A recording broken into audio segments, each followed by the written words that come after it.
Assalamualaikum warahmatullahi wabarakatuh. Pada kesempatan kali ini, kelompok 5 akan mempresentasikan tentang biaya kualitas dan just in time. Yang pertama yaitu pengukuran biaya kualitas. Biaya kualitas sendiri adalah biaya-biaya yang timbul karena mungkin atau telah terdapat produk yang kualitasnya buruk. Biaya kualitas sendiri dibagi menjadi 4 kategori. Yang pertama yaitu biaya pencegahan atau prevention cost. Terjadi untuk mencegah kualitas yang buruk pada produk atau jasa yang dihasilkan. Contohnya, biaya rekayasa kualitas, biaya program pelatihan kualitas, biaya perencanaan kualitas, dan biaya pelaporan kualitas, dan lain sebagainya. Kategori kedua yaitu biaya penilaian atau appraisal cost. Terjadi untuk menentukan apakah produk atau jasa telah sesuai dengan persyaratan atau kebutuhan pelanggan. Contohnya seperti pemeriksaan kemasan, pengawasan kegiatan penilaian, penerimaan produk, penerimaan proses, dan peralatan pengukuran. Kategori ketiga yaitu biaya kegagalan internal. Terjadi karena produk atau jasa yang dihasilkan tidak sesuai dengan spesifikasi atau kebutuhan pelanggan. Ketidaksesuaian ini dideteksi sebelum dikirim pihak luar. Contoh dari biaya ini adalah biaya sisa bahan, biaya pengerjaan ulang, biaya penghentian mesin, biaya pemeriksaan ulang, biaya pengujian ulang, dan lain sebagainya. Kategori terakhir yaitu biaya kegagalan eksternal. Terjadi karena produk dan jasa yang dihasilkan gagal memenuhi persyaratan atau tidak memuaskan kebutuhan pelanggan setelah produk disampaikan kepada pelanggan. Dari semua biaya kualitas, kategori ini dapat menjadi paling merugikan. Contohnya, biaya penarikan produk dari pasar, sehingga perusahaan dapat mengalami kerugian hingga ratusan juta. Setelah pengukuran biaya kualitas, yang kedua yaitu mengukur biaya kualitas. Biaya kualitas dapat juga diklasifikasikan sebagai biaya yang dapat diamati dan tersembunyi. Biaya kualitas yang dapat diamati atau observable quality cost adalah biaya-biaya yang tersedia atau dapat diperoleh dari catatan akuntansi perusahaan. Sedangkan untuk biaya kualitas yang tersembunyi atau hidden cost adalah biaya kesempatan atau opportunities yang tersedia karena kualitas yang buruk. Meskipun mengestimasi biaya kualitas yang tersembunyi sangat sulit, akan tetapi dapat dihitung dengan beberapa metode. Yang pertama yaitu metode pengali atau multiplier method. Yang kedua yaitu metode penelitian pasar atau market research method. Metode pengali atau multiplier method, metode ini mengasumsikan total biaya kegagalan adalah hasil pengalian dari biaya-biaya kegagalan yang terukur. Metode kedua yaitu metode penelitian pasar. Metode ini untuk menilai dampak kualitas yang buruk terhadap penjualan dan pangsa pasar dengan cara survei pelanggan dan wawancara dengan tim penjualan perusahaan. Hasil penelitian pasar dapat digunakan untuk memproyeksikan hilangnya laba di masa depan akibat kualitas yang buruk. Sebuah sistem pelaporan biaya kualitas memiliki arti penting bagi perusahaan yang menaruh perhatian serius terhadap perbaikan dan pengendalian biaya kualitas dengan cara menilai biaya kualitas aktual saat itu juga. Pencatatan biaya kualitas aktual secara terperinci menurut kategorinya bisa membuat atau memberikan dua masukan pandangan serius. Yang pertama, catatan tersebut mengungkapkan besarnya biaya kualitas dalam setiap kategori yang memungkinkan para manajer untuk menilai kualitas keuangannya atau menilai dampak dari keuangannya. Yang kedua, catatan tersebut menunjukkan distribusi dari biaya kualitas menurut kategori yang memungkinkan para manajer untuk menilai kepentingan alternatif dari setiap kategori. Tujuan utama dari pelaporan biaya kualitas untuk memperbaiki dan mempermudah perencanaan, pengendalian, serta pengambilan keputusan manajerial. Selanjutnya, pengertian just in time dan filosofinya. Just in time adalah sistem produksi atau sistem manajemen fabrikasi modern yang dikembangkan oleh perusahaan-perusahaan Jepang yang pada prinsipnya hanya memproduksi jenis-jenis barang yang diminta dan diperlukan pada saat dibutuhkan oleh konsumen. Just in time juga merupakan filosofi pemanufakturan yang diimplikasi penting dalam manajemen biaya. Ide dasar just in time sangat sederhana, yaitu produksi hanya apabila ada permintaan atau pull system, atau dengan kata lain, hanya memproduksi sesuatu yang diminta dan hanya sebesar kuantitas yang diminta. Filosofi just in time digunakan pertama kali oleh Toyota dan diadopsi oleh banyak perusahaan manufaktur di Jepang. Konsep just in time adalah suatu konsep di mana bahan baku yang digunakan untuk aktivitas produksi didatangkan dari pemasok atau supplier tepat pada waktu bahan itu dibutuhkan oleh proses produksi. Sehingga saat akan menghemat bahan, bahkan meniadakan biaya persediaan barang atau penyimpanan barang atau stocking cost. Just in time juga berarti filosofi manajemen dari pemecahan masalah yang berkelanjutan dan dipaksakan, sehingga pemasok-pemasok dan komponen-komponen ditarik melalui sistem untuk menunjukkan di mana dan kapan mereka dibutuhkan. Bila just in time merupakan suatu filosofi manajemen operasi yang berusaha untuk menghilangkan pemborosan pada semua aspek dari kegiatan-kegiatan produksi perusahaan, sasaran utama just in time adalah meningkatkan produktivitas sistem produksi atau operasi dengan cara menghilangkan semua macam kegiatan yang tidak menambah nilai bagi suatu produk. Just in time mendasarkan pada 8 kunci utama, yaitu: pertama, menghasilkan produk yang sesuai dengan jadwal, yang didasarkan pada permintaan. Kedua, memproduksi dengan jumlah kecil. Ketiga, menghilangkan pemborosan. Keempat, memperbaiki aliran produksi. Kelima, menyempurnakan kualitas produk. Keenam, orang-orang yang tanggap. Ketujuh, menghilangkan ketidakpastian. Dan yang terakhir, penekanan pada pemeliharaan jangka panjang. Selanjutnya, konsep dasar just in time. Konsep dasar just in time adalah sistem produksi Toyota, yaitu suatu metode untuk menyesuaikan diri terhadap perubahan akibat adanya gangguan dan perubahan permintaan, dengan cara membuat semua proses dapat menghasilkan produk yang diperlukan pada waktu yang diperlukan dan dalam jumlah yang sesuai dengan kebutuhan. Dalam sistem pengendalian produksi yang biasa, syarat di atas dipenuhi dengan mengeluarkan berbagai jadwal produksi pada semua proses, baik itu pada proses manufaktur suku cadang maupun pada lini rakit akhir. Proses manufaktur suku cadang menghasilkan suku cadang yang sesuai dengan jadwal dengan menggunakan sistem dorong. Artinya, proses sebelumnya memasok suku cadang pada proses berikutnya. Metode ini menyulitkan penyesuaian secara cepat terhadap perubahan yang disebabkan oleh gangguan yang timbul pada beberapa proses atau akibat adanya fluktuasi permintaan. Untuk mengatasi berbagai gangguan dan perubahan permintaan ini, perusahaan harus mengubah jadwal produksi tiap proses secara serempak yang cukup menyulitkan.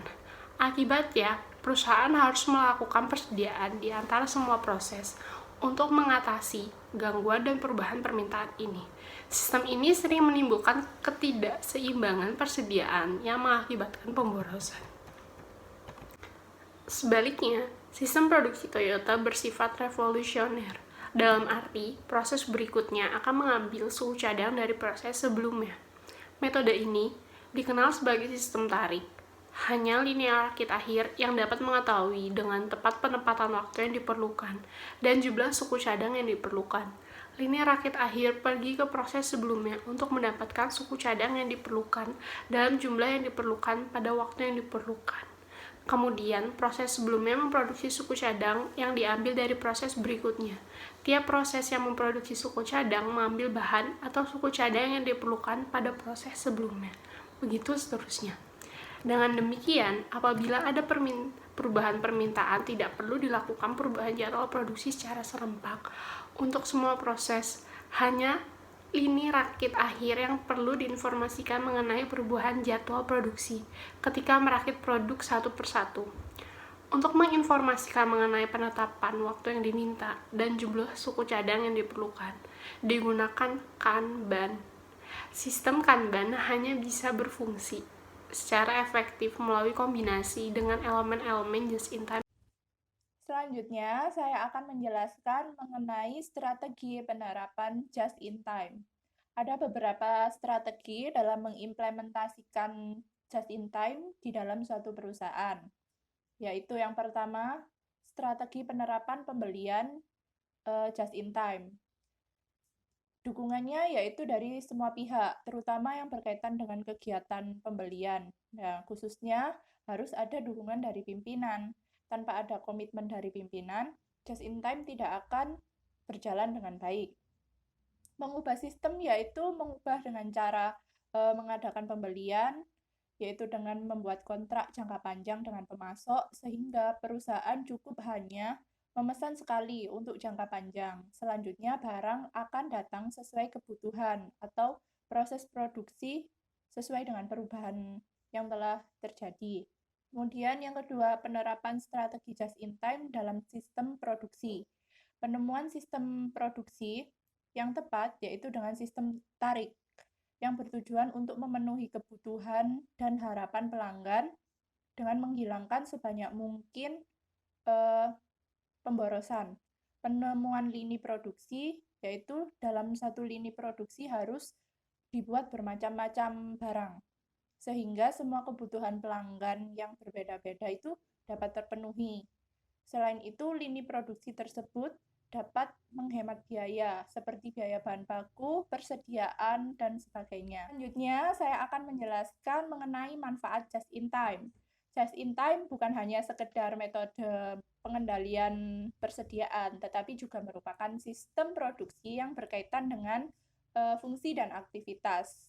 Adapun manfaat dari JIT yang pertama untuk mengurangi ruangan gudang untuk penyimpanan, yang kedua mengurangi waktu setup dan penundaan jadwal produksi, yang ketiga mengurangi pemborosan barang rusak dan barang cacat dengan mendeteksi kesalahan pada sumbernya. Yang keempat yaitu penggunaan mesin dan fasilitas itu secara baik. Yang kelima yaitu menciptakan hubungan yang lebih baik dengan pemasok. Keenam, layout pabrik yang lebih baik. Dan yang ketujuh, pengendalian kualitas dalam proses. Selanjutnya, saya akan menjelaskan mengenai keuntungan dan kelemahan just in time atau JIT. Yang pertama, keuntungan mengoperasikan sistem JIT dalam manajemen yaitu seluruh sistem yang ada dalam perusahaan dapat berjalan lebih efisien. Yang kedua, pabrik mengeluarkan biaya yang lebih sedikit untuk mempekerjakan para stafnya. Yang ketiga, barang produksi tidak harus selalu dicek, disimpan, atau diretur kembali. Dan yang keempat, kertas kerja dapat lebih simpel. Yang terakhir, penghematan yang telah dilakukan dapat digunakan untuk mendapat profit yang lebih tinggi, misalnya dengan mengadakan promosi tambahan. Selanjutnya adalah kelemahan JIT dalam manajemen yaitu 1. Kelemahan sistem JIT adalah tingkatan order ditentukan oleh data permintaan historis. Jika permintaan naik melebihi dari rata-rata perencanaan historis, maka inventory akan habis dan akan mempengaruhi tingkat pelayanan konsumen. Untuk mencapai tingkat pelayanan 95%, perusahaan harus memasukkan 2 standar deviasi dalam safety stock. Selanjutnya adalah aspek just in time atau JIT. JIT mempunyai 4 aspek pokok sebagai berikut. Yang pertama, semua aktivitas yang tidak bernilai tambah terhadap produk atau jasa harus dieliminasi. Aktivitas yang tidak bernilai tambah meningkatkan biaya yang tidak perlu, misalnya persediaan dapat mungkin 0. Yang kedua, adanya komitmen untuk selalu meningkatkan mutu yang lebih tinggi, sehingga produk rusak dan cacat sedapat mungkin 0. Tidak memerlukan waktu dan biaya untuk pengerjaan kembali produk cacat, dan kepuasan pembeli dapat meningkat. Yang ketiga adalah selalu diupayakan penyempurnaan yang berkesinambungan atau continuous improvement dalam meningkatkan efisiensi kegiatan. Dan yang terakhir, menekankan pada penyederhanaan aktivitas dan meningkatkan pemahaman terhadap aktivitas yang bernilai tambah. Analisis biaya kualitas pada PT Industri Sandang Nusantara Patau Tokpati. Biaya kualitas merupakan biaya yang terjadi atau mungkin akan terjadi karena kualitas yang buruk. Dengan demikian, biaya kualitas adalah biaya yang berhubungan dengan penciptaan, pengidentifikasian, perbaikan, dan pencegahan kerusakan. Yang pertama, tabel biaya kualitas yang dikeluarkan pada PT Industri Sandang Nusantara pada tahun 2013 sebagai berikut.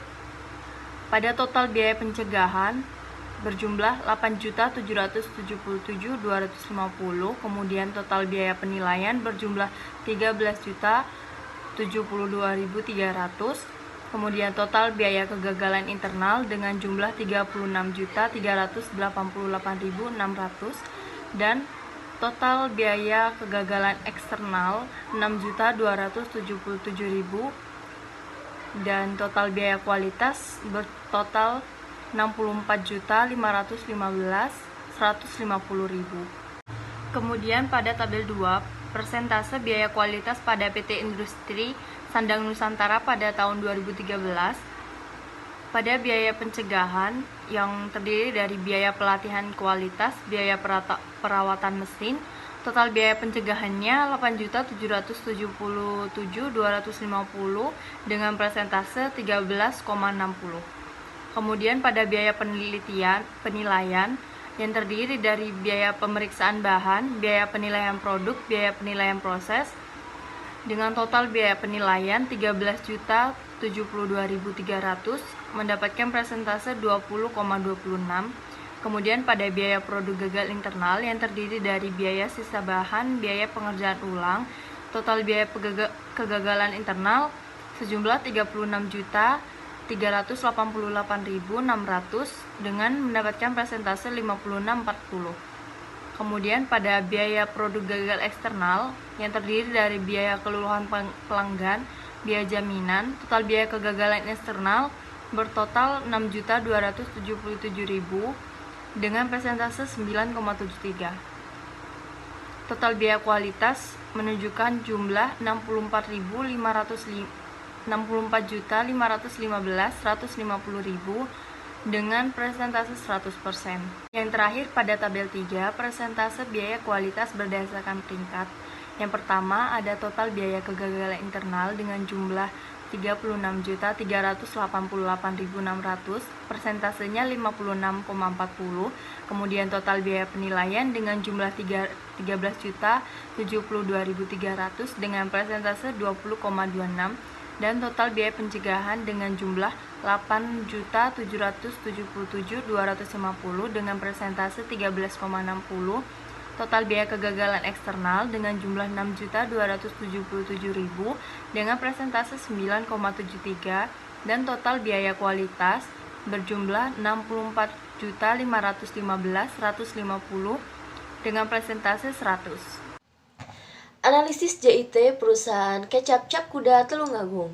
Sebagai unit usaha yang berorientasi profit dan dalam rangka memenangkan persaingan pada pasar produk kecap, perusahaan kecap Cap Kuda harus berusaha untuk meraih kepuasan pelanggan terutama dalam kualitas, biaya, dan penyerahan produk yang tepat. Hal itu melibatkan semua fungsi, terutama fungsi produksi sebagai fungsi inti pengolahan produk. Saya akan menjelaskan pada tabel 1. Jumlah produksi dan penjualan kecap manis perusahaan kecap Cap Kuda Tulungagung tahun 2013. Pada bulan Januari, produksinya mencapai 37.480 unit, penjualannya mencapai 36.691 unit, dan selisihnya yaitu 789 unit. Pada bulan Februari, produksinya 36.420 unit, penjualannya 35.763 unit, dan selisihnya 657 unit. Pada bulan Maret, produksinya 36.925 unit dan penjualannya 35.763 unit, hampir sama dengan bulan Februari. Yang bulan April yaitu 35.729 unit dan penjualannya 35.134 unit. Pada bulan Mei, 36.649 produksi unit dan penjualannya 36.028 unit, dan pada bulan Juni 37.943 unit dan penjualannya 37.223 unit, pada bulan Juli 37.685 unit, dan penjualannya 36.946 unit, pada bulan Agustus 35.289 unit, dan penjualannya 34.781 unit, pada bulan September 35.290 unit produksinya, dan 34.775 unit penjualannya, pada bulan Oktober produksinya 34.214 unit dan penjualannya 33.704 unit. Pada bulan November produksinya 37.269 unit dan penjualannya 36.544 unit. Dan pada bulan Desember produksinya 37.380 unit dan penjualannya 36.614 unit. Jadi pada 12 bulan ini jumlah produksinya yaitu 438.273 unit dan penjualannya 493 unit. Selanjutnya yaitu bisa dilihat tabel 2 pada gambar di samping ini. Dalam tabel 2 yaitu tugas dalam produksi kecap manis dan waktu yang diperlukan perusahaan kecap Cap Kuda Tulungagung. Pusat kerja yang pertama yaitu memiliki 3 tugas, yaitu penyortiran, pencucian, dan pengelupasan. Pada penyortiran waktunya 4 detik, pada pencucian waktunya 5 detik, dan pada pengelupasan waktunya 4 detik. Tiga-tiganya memiliki siklus waktu 13 detik.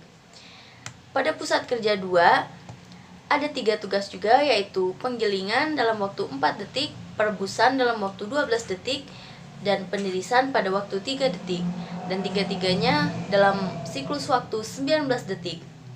Pada pusat kerja 3 yaitu penyaringan pada waktu 6 detik, pembotolan pada waktu 5 detik, dan penyegelan dalam waktu 4 detik, yang tiga-tiganya dalam siklus waktu 15 detik. Mengupayakan langkah perbaikan dan efisiensi operasi produksi.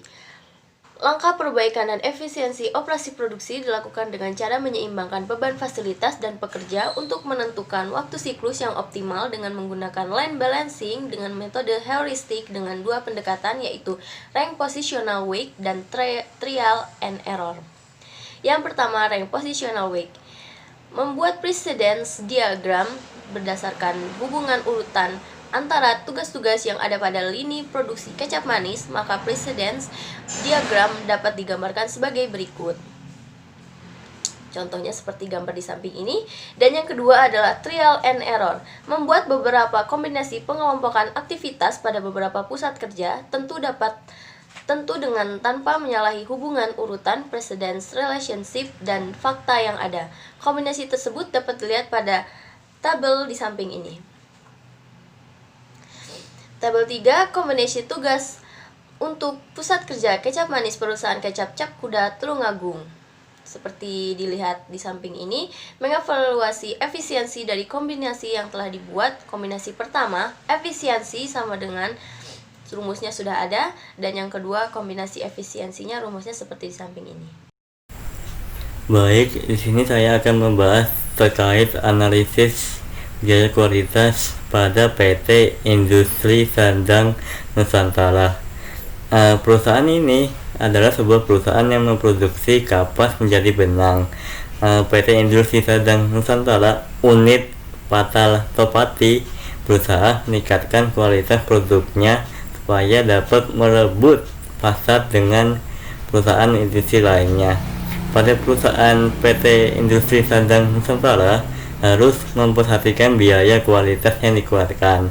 Dengan demikian, penelitian ini bertujuan untuk mengetahui seberapa besar biaya kualitas yang dikeluarkan pada PT Industri Sandang Nusantara unit Patal Topati. Selanjutnya, hasil penelitian yang telah dilakukan didapatkan biaya kualitas yang dikeluarkan oleh PT Industri Sandang Nusantara pada tahun 2013 itu sekitar 64.515. Itu dapat dilihat pada tabel pertama. Tahapan selanjutnya, setelah seluruh biaya kualitas diidentifikasi, diukur, dan digolongkan, adalah dilakukannya analisis atas biaya kualitas yang sudah tergolongkan dan terukur. Oleh karena itu, pengidentifikasi penggolongan, pengukuran, dan analisis biaya kualitas berperan untuk memberikan kesadaran kepada manajer dan pimpinan perusahaan mengenai pentingnya kegiatan pengendalian kualitas. Selanjutnya, tabel kedua, secara proporsi masing-masing golongan biaya kualitas telah diketahui, maka presentasi tersebut dapat dibandingkan berdasarkan peringkatnya dari golongan biaya kualitas yang terbesar sampai terkecil. Keseluruhan adalah 66,14%. Pengeluaran biaya kualitas sebesar lebih dari setengah bagian berasal dari biaya kegagalan sebesar 66,14%. Biaya ini terjadi karena produk cacat terdeteksi sebelum sampai ke tangan konsumen. Hal ini menunjukkan inspeksi yang dilakukan perusahaan sudah cukup ketat. Di lain pihak, hal ini menandakan bahwa perusahaan kurang memperhatikan hal-hal yang dapat mencegah terjadinya kegagalan produk.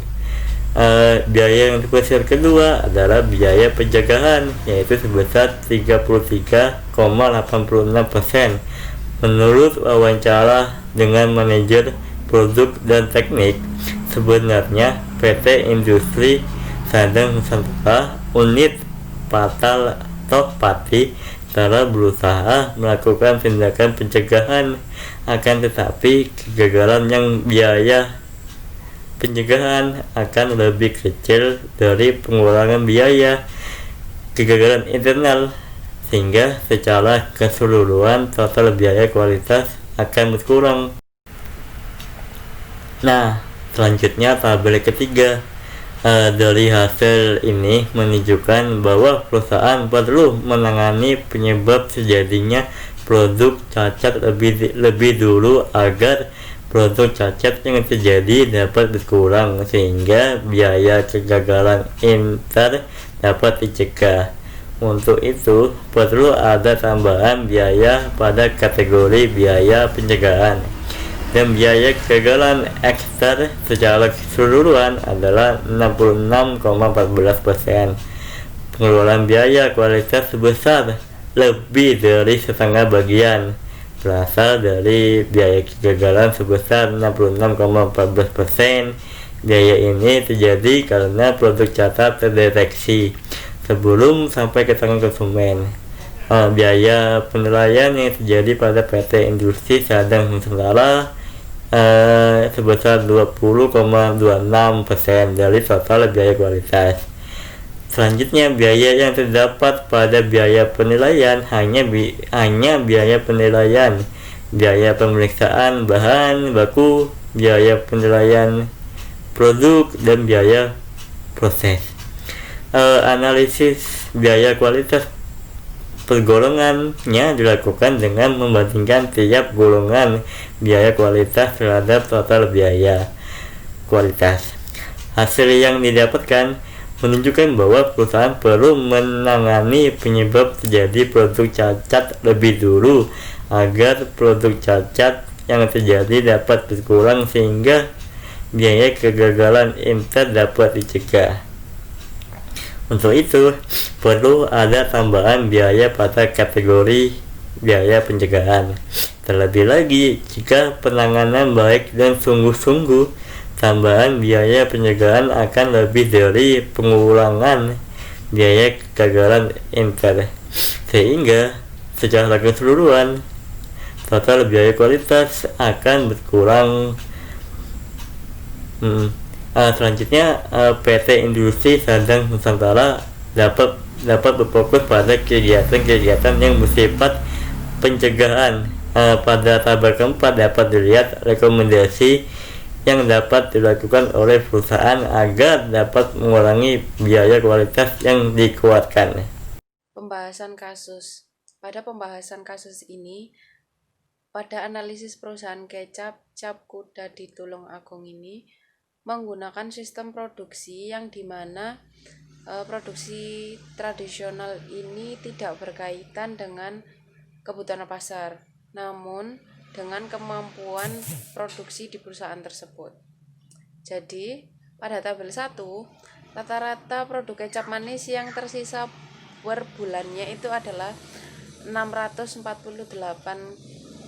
unit. Jadi hal ini itu menimbulkan biaya tersendiri dalam hasil produksi kecap manis di perusahaan tersebut. Jadi memiliki alasan yaitu untuk persediaan di gudang agar saat ada permintaan dari konsumen dapat secara langsung dilayani tanpa harus menunggu proses produksi yang memakan waktu dalam jangka panjang. Karena dalam pembuatan produk kecap manis ini ada tugas-tugas yang harus dilakukan, yaitu pertama, penyortiran, penyucian, pengelupasan, penggilingan, perebusan, penirisan, penyaringan, pembotolan, dan juga yang terakhir adalah penyegelan. Pada tabel 2 dapat dilihat telah terjadi ketidakseimbangan antara pusat kerja. Jadi berdasarkan data pada tabel, data-data sebelumnya itu, maka presentasi fasilitas dan pekerja itu bisa dihitung dan dianalisis. Ada dua cara. Yang pertama itu pengukuran, yang kedua melakukan analisis. Yang pertama pengukuran, yaitu dengan cara mengukur jam operasi, mengukur kuota rasional fasilitas dan pekerja kuota rasional, mengukur jam operasi nyata, dan kemudian mengukur laju yang akan dikerjakan. Dan yang kedua itu melakukan analisis. Seperti apa? Yaitu membandingkan waktu beban rasional fasilitas yang ditambahkan dengan waktu penyiapan dengan jam operasi biasa. Dan yang kedua itu membandingkan kuota rasional fasilitas pekerja dengan kuota nyata. Yang ketiga itu mengadakan penilaian terhadap laju.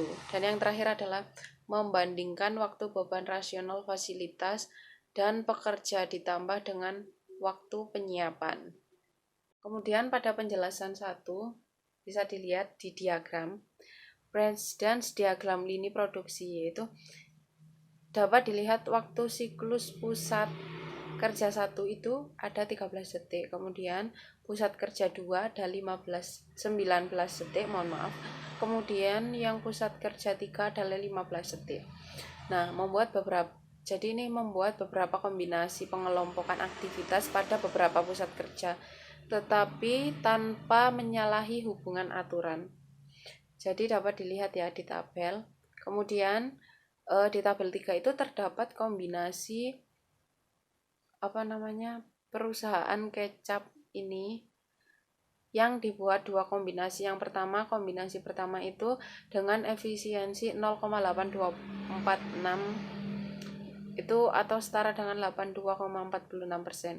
Kemudian pada kombinasi kedua itu memakai rumus. Jadi rumusnya itu mutlak dari situ, yaitu 47/51 sama dengan 0,9215 atau setara dengan 92,15%. Nah, dapat dilihat dari data kombinasi tersebut, hasil efisiensi itu yang terbaik adalah 17 detik. Mengapa demikian? Karena setelah dilakukannya kombinasi tadi, analisis keadaan operasi produksi itu sudah menyeimbangi lini. Jadi perbaikan yang harus dilakukan dengan penyeimbangan lini ini telah berhasil mengurangi waktu 19 detik menjadi 17 detik. Dengan waktu siklus yang diperpendek, maka keadaan operasi akan mengalami perbaikan, termasuk produktivitas dan efisiensi operasi untuk mendukung daya saing perusahaan tersebut. Di tabel 4 ini itu adalah perbandingan produktivitas lini produk kecap manis, yaitu sebelum dan sesudah perbaikan. Ini dalam unit per jam ya. Jadi rata-ratanya 175,5901, yang kemudian sesudahnya adalah 211,764. Jadi dalam keterangan itu naik sebesar 20,7149%. Nah, yang selanjutnya ini tabel 5, yaitu perbandingan waktu produksi produk kecap sebelum dan sesudah. Jadi itu per bulan dalam satuan jam. yang rata-ratanya itu sebelumnya 208, kemudian sesudahnya itu 172,4685. Jadi yang 208 itu sudah ditetapkan mulai dari bulan awal hingga bulan akhir. Dan kemudian itu turun sebesar 17,824%. Kemudian pada tabel 6 ini itu perbandingan produktivitas lini produk kecap sebelum dan sesudah dalam unit per jam. Itu bisa dilihat. Nah, kemudian dapat dilihat ini adalah tabel 7 yang dimana perbandingan biaya tenaga kerja produksi kecap manis sebelum dan sudah perbaikan. Ini dalam jam.